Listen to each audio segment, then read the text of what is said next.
मत सहल हमें जानो, फिरता है फलक बरसों, तब खाक के पर्दे से इंसान निकलते हैं. Man appears from the veil of dust.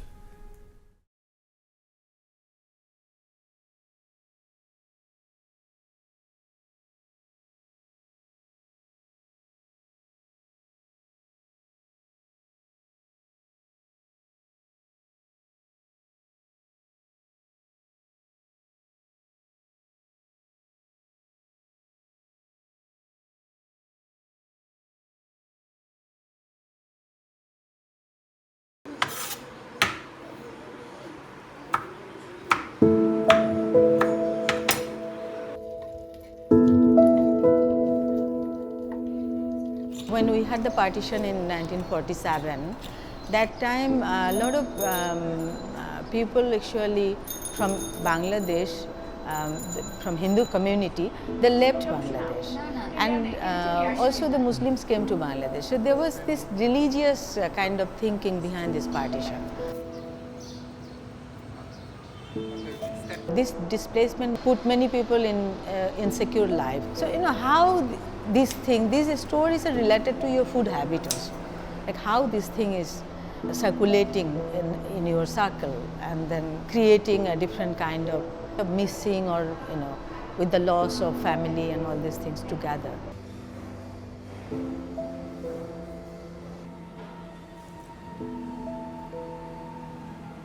Dubai has a big non-for-profit programming that what intends is really to build up relationships and allow and facilitate the local scene to have a voice and to have a presence that goes beyond the gallery halls. So we work yearly-wise in educational programs, in partnership and in collaboration with many institutions. Most of my projects aim towards convergence, as is also the case with this project. Food is a unifier that connects us foundationally.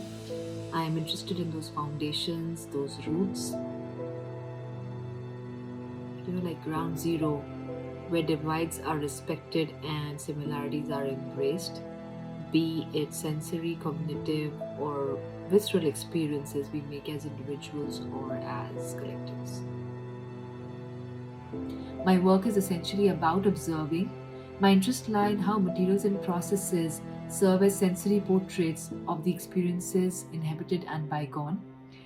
Materials used in the work, such as muslin or turmeric or earth minerals that I've collected from various parts of the world, activate physical connections with my past or my immediate surroundings and also capture my constantly changing relationship with the world. When I had my first discussion with the Dastan Goi team about Art Dubai Commission's project, we felt that Pak Tea House will be a perfect fit for this occasion. It's a cultural landmark in Lahore, which has been a major city for arts and culture in South Asia. Pak Tea House is a historic tea cafe for artists, writers, thinkers, intellectuals from various backgrounds. It's also a birthplace of a very influential literary movement called Progressive Writers Movement in South Asia. And I really feel that tea has given us taste for art, culture, and hospitality. And it will be great to share with you all about it. I would like to create an intimate and interactive experience by sharing powerful verses of Urdu poets who once kindled the halls of Pak Tea House. I would like to evoke the imagination of the listeners and allow a cup of tea to accompany them in their discovery. So this performance is around the making of the halwa. It is one of the most commonly made desserts in the Indian subcontinent. It was brought to us by the Arabs, and since then the recipe has undergone a lot of change, in that sense that there is a halwa to suit any and every occasion. Here with Fields of Gold, since the performance is about spring, a tinge of yellow is added to the dish by use of turmeric. And just as the artworks use 9 pigments from across the world, in the same manner I have used 9 ingredients to make this halwa.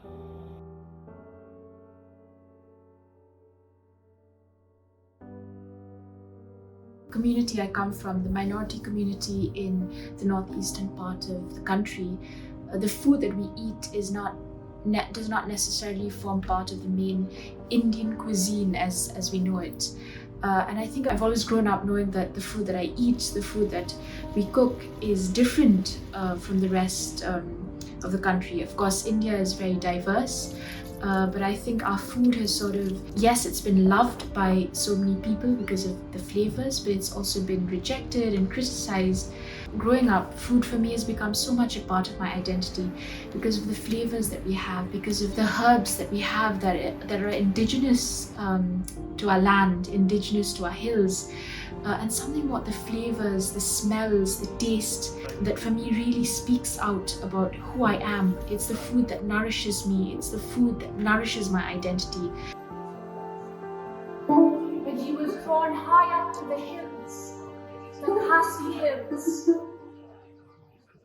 because he wanted to get just a taste, a nibble, a bite of the aromatic herb, Jhalakati. The piece that I will be performing, it's a tragic story of a stag, it's a story of a mother's lamentation, it's a story of dreams, of desires, of borders. By performing the story and for it to interact with many people, it will reconnect us in so many ways. As we're talking about food, I think the respect for food also comes if you understand where the food comes from, if you understand the land on which it grows, the people who make it grow. And something about the story is it really connects us back to nature, it connects us back to the environment, it connects us to human emotions that I feel are being lost in this world that we are now. How can we learn to grieve with the other who's not part of the community? That is something that is very stark and very special to me about this piece. I never meant to hurt you, May. I didn't mean to die upon these hills.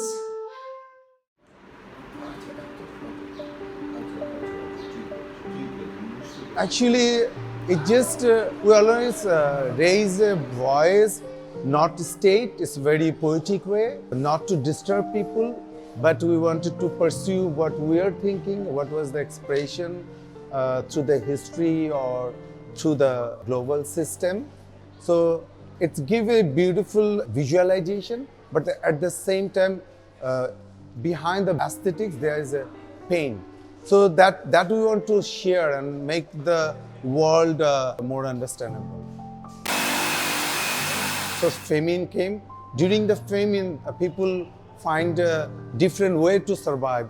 So it's called a chatu we are going to make for our project, but we'll make a fusion out of chatu. It's like a dust from the grain, and they used to eat to survive only water and little salt, but we're going to make a kind of fusion. And the pageant we'll do there, that would be like Victorian. The people will wear the suit and they will serve the food to pursue the masses, the beauty and then pain together. We'll explain the history of that food.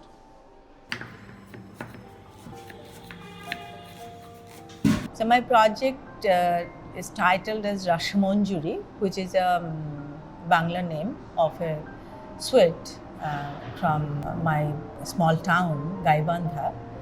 And there was someone called Ramesh Ghosh, and he was not born in Gaibandha, but he was from another town.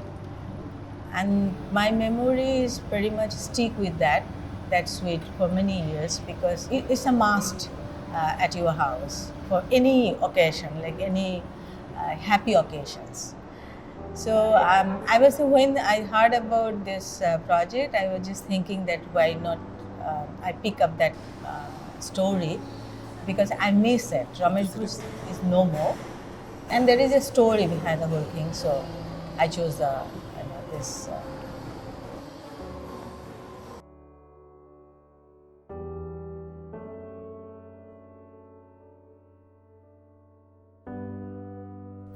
food certainly can transcend class and other barriers, but at the same time, I think food can also be hierarchical. Therefore, food is, in that way, is a very potent element and have a power to engage with people in a multitude of ways. So, food to me is very culturally situated and highly personal, and it deals with taste, beliefs, and one's socialization, I believe. And I also like to see how food and the meanings attached to it has evolved over time and generations. It becomes more complicated and very prominent around us these days because of political situation in the country or in the region, if I say. But I always consider food as a basic need, and consider ease as unifier to us, especially in the urban-centric areas where people from different communities, from different regions living together. We build up programs like CAD, like the Global Art Forum, that many others that are precisely giving opportunities to younger critics, to younger artists, to be able of producing, to be able of expanding their knowledge and expanding the message.